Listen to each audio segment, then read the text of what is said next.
couple of years ago, I stumbled on this video on YouTube about magnetic gearboxes, and later that night while laying in bed, wondered if I could make one myself, and then wondered if I could make a 5-ring version, and I wondered if it could be really small to fit in my hand and have a bunch of rings on the back to use to spin certain rings, hold others stationary, with one of them being the base to sit on a table. There's a removable knob on the bottom, so I can kind of spin it like a top and do a few other things with it as well.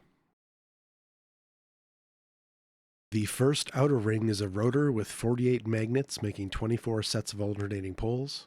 The next ring in is a stator with 16 grub screws.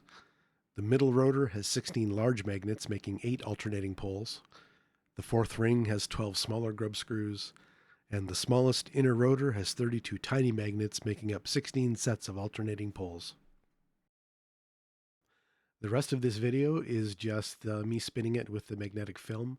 Some of it was shot in 60 frames per second, so it'll be shown in slower speed.